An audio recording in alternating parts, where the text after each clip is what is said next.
안녕하세요. 저는 신부자라고 합니다. 나를 지금까지 살아있게 하신 하나님께 감사하며 이 간증을 준비해 봅니다. 저는 2011년 4월에 뉴욕에서 직장 말기 진단을 받았습니다. 아무 희망도 없는 나날을 보내고 있을 때 하나님께서 변정희 장로님을 만나게 해주셨고 건강법칙과 성경 공부를 배우게 되면서 건강을 회복하게 되고 병원에서 기적의 아줌마라는 별명을 얻게 되었습니다. 의사 선생님께서 떼어낸 암을 보여주시며 분명히 모든 검사에서 암이었는데 암이 죽어 무록이 되었네요. 몇십 년 동안 의사 생활을 하면서 보기 드문 일이라며 어디서 뭘 하고 오셨냐고 물으셨습니다. 그때부터 제 별명이 기적의 아줌마가 되었습니다.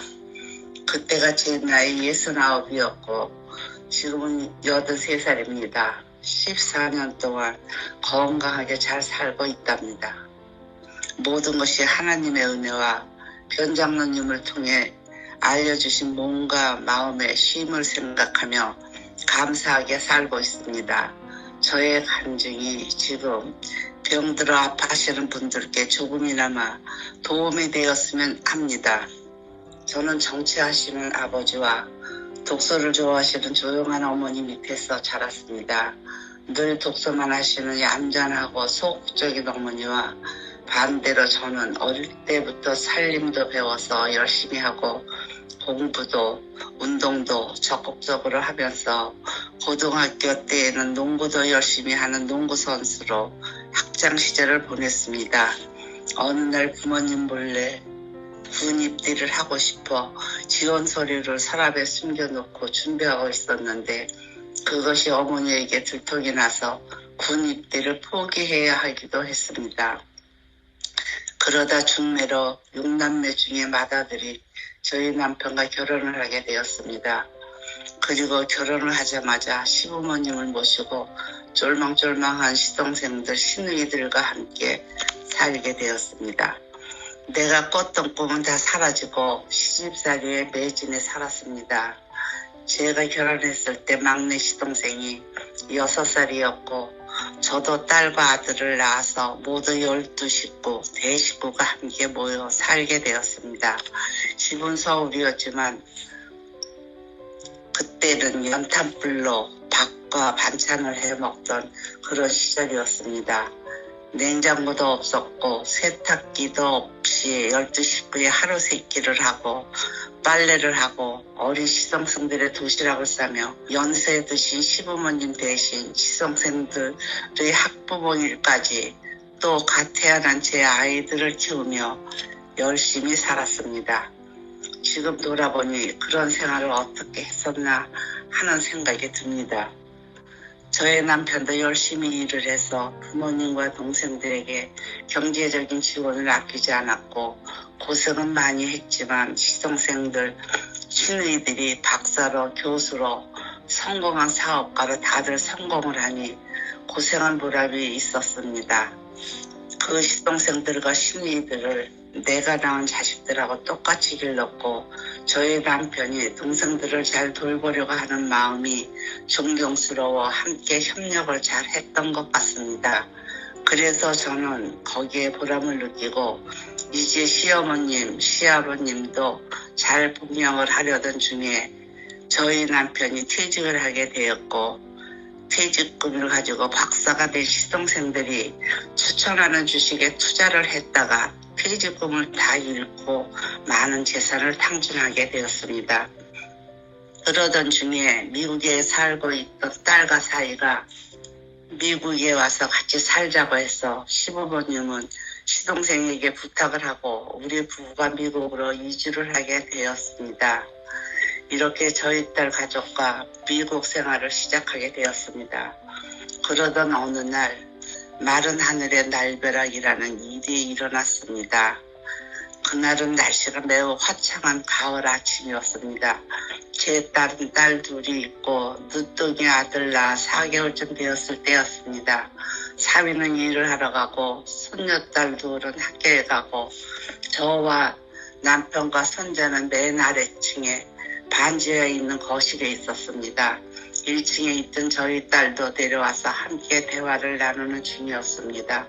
그런데 밖에서 찌찌직하는 소리와 함께 뭔가 거대한 것이 무너지는 것 같더니 쿵 소리가 나며 집이 흔들리고 지진이 나는 것 같았습니다.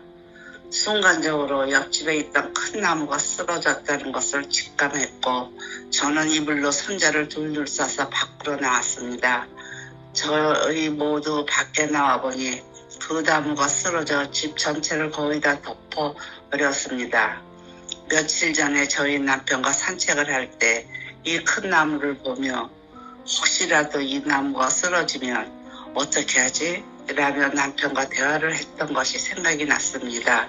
저의 딸은 경찰서에 신고를 했고 이 상황을 본 경찰은 지금 저와 같이 잠깐 들어가서 귀중품만 갖고 나오고 집에 절대 들어가지 말라고 당부를 하며 집 전체에 노란색 경고 테이프를 둘렀습니다. 그리고 저희는 모두 호텔로 가서 머무르게 되었습니다. 호텔에 들어가고 나서 저희 딸이 호텔 앞에 있는 마켓에 가서 손자가 먹을 분유와 물을 사온다고 나갔다가 집에서 갖고 나온 모든 기중품들이 들어있는 가방을 잃어버렸습니다. 그 가방 안에는 제가 결혼할 때 받았던 폐물과 지금까지 하나씩 모아놨던 기중품들, 또 우리 딸의 결혼 폐물과 귀금속들, 집에 가지고 있던 모든 현금과 손주들의 금반지, 팔찌며 모든 귀중품을 챙겨서 나온 가방이었습니다. 딸은 얼굴이 창백해져서 울고 있었는데 저는 이상하게도 아깝다는 생각도 들지 않고 별로 속상하지도 않은 것이었습니다. 저는 시장에서 장을 볼 때면 가격을 비교해서 조금이라도 싼 것으로 구매하고 쿠폰도 모아서 사용하며 근검절약의 몸에 배어 있어서 한 푼이라도 아끼는 마음으로 살아왔으나 그날은 이상하게도 돈과 재물이 목숨보다 귀하지 않다는 생각이 들며 이렇게 큰 사고에도 가족 모두와 어린 손주가 다치지 않았다는 것에 감사하게 되었습니다. 사실은 이 사고가 있기 며칠 전에 제가 딸에게 밤에 잠을 푹 자게 해 주고 싶다는 생각이 들어서 딸하고 사이방에 아기 침대에서 자는 손자를 제가 데리고 자겠다고 제안을 했습니다. 그리고 나무가 쓰러지기 바로 전날부터 제일 아래층에 있는 제 방에서 데리고 자게 되었고 그래서 나무가 쓰러지는 그 순간에 제일 아래층에 있는 공간에 저희 모두가 있게 되었던 것입니다. 나중에 알게 된 것은 집이 4분의 1 정도 무너졌는데 아기 침대에도 나뭇가지들이 떨어져 있는 것을 알게 되었습니다. 이렇게 놀란 가슴을 쓸어내리며 2년 정도를 호텔로 렌트하우스로 다니다가 집을 고쳐서 다시 이사를 들어오게 되었습니다. 그때를 생각하면 하나님께서 피할 길을 미리 내주시고 잘 감당할 수 있도록 힘을 주신 놀라운 섭리에 감사드리게 됩니다. 그리고 그때 사위가 식당을 했었는데 사위가 몸이 너무 힘들어지면서 아는 분에게 식당을 팔았습니다. 그런데 그분이 백혈병이 걸리시는 바람에 잔금도 받기 전에 돌아가시게 되면서 딸하고 사위도 경제적으로 사정이 어렵게 되었습니다. 사고로 집에 두었던 귀중품도 사위가 하던 사업 모두 없어지는 일들을 겪으며 시리에 빠져 있을 때 저희 딸이 변정희 장로님을 만나서 성경 공부를 하게 되었습니다. 딸의 믿음이 생기고 하나님께 마음을 드리는 것 같았고 이렇게 많은 것을 잃어도 딸과 사이의 관계가 더 좋아지는 것을 보게 되었습니다. 성경 공부를 통해서 어려운 난관들을 하나씩 잘 이겨가고 극복하면서 사는 모습을 보니 정말 하나님이 계시는구나 하고 실감하게 되었습니다. 하루는 저희 딸의 학교 선배 언니가 사업을 하는 사무실에서 변장로님이 하시는 건강관리가 있다고 해서 가보았더니 성경 말씀과 건강에 대해 가르쳐주고 현미로 만든 찐빵과 야채와 과일에 두부조림 등으로 고기나 생선은 없지만 건강하고 맛있는 음식들로 좋은 시간을 보내게 되었습니다. 그리고 그 후에 저희 딸 집에서도 매주 성경 공부를 하게 되었는데 저도 거기에 같이 참여하여 말씀 듣기를 시작했습니다. 저는 그때 천주교 신자였고 성경에 대해서 잘 모르고 있을 때 이 말씀을 배우며 몸과 마음의 힘에 대해 듣게 되었습니다. 성경에 이렇게 고상하고 아름다운 내용들이 있다는 것과 건강과 성경 말씀이 이렇게 연관이 있다는 것도 처음 알게 되었습니다. 그러던 어느 날 제가 혈변을 보기 시작했고 저는 별일이 아니라고 생각했습니다. 그러다 뉴욕에 있는 병원에 가서 검사를 했는데 대장과 직장 사이에 주먹만한 암덩어리가 있다고 하며 의사 선생님이 빨리 치료를 시작해야 한다고 하셨습니다. 암의 크기가 커서 일단 항암 치료와 방사선 치료로 크기를 줄인 다음에 수술을 해야 한다고 하셨는데 저는 수술은 몰라도 절대 항암 치료나 방사선 치료는 받고 싶지 않았습니다. 그리고 그때 저는 미국에 의료보험이 없었고 저의 부부는 영주권을 신청해 놓고 기다리는 상태여서 한국에 갈 수도 없는 상황이었습니다. 제 주변에 아는 분들이 자녀 초청으로 영주권을 받았는데 6개월이면 받으셨는데 저희도 같은 상황이었으나 이상하게 1년이 지나도 나오지 않는 것이었습니다. 그래서 저희 손녀딸에게 짐이나 할머니 할아버지가 영주권 좀 나오게 해달라고 기도 좀 해줄래? 하고 부탁했더니 알았어요 할머니 하더니 이렇게 기도를 하는 것이었습니다. 하나님 저희 할머니 할아버지께서 영주권이 필요하시면 나오게 해주시고 그렇지 않으면 나오지 않게 해주세요 라고 하더라고요. 저는 손녀에게 영주권을 빨리 나오게 해달라고 기도를 해야지 그렇게 기도를 하면 어떻게 해 라고 말을 했습니다. 이 기도가 하나님 뜻대로 해달라는 기도였는데 그때는 잘 몰랐습니다. 의료보험도 영주권도 없이 어찌해야 할지 모르고 제 신세를 생각할 때면 눈물이 흐르곤 했습니다. 그런데 그동안 건강 강의에서 들었던 것들이 조금씩 생각나기 시작했습니다. 지금 생각해보니 이때 제가 영주권이나 의료보험이 있었다면 천연치료를 생각하지 않았을 것입니다. 때를 따라 일하시는 하나님께서 저희 손녀딸의 기도처럼 하나님의 시간에 맞춰서 일하셨다는 것을 알게 되었습니다. 이 고난의 시간이 하나님께서 저를 살려주시려고 여러 가지 방법으로 도와주셨습니다. 어느 날 어떤 교회에서 건강 강의를 한다고 알려주셔서 참석했었는데 수술하지 않고 건강 음식과 말씀으로 고칠 수 있다고 하기에 일주일 동안 강의를 들으면서 희망을 갖고 매번 빠지지 않고 참석을 했습니다. 그때는 아주 조금씩 하나님의 섭리를 알아가게 되고 어디서든지 강의가 있을 때마다 다녔습니다.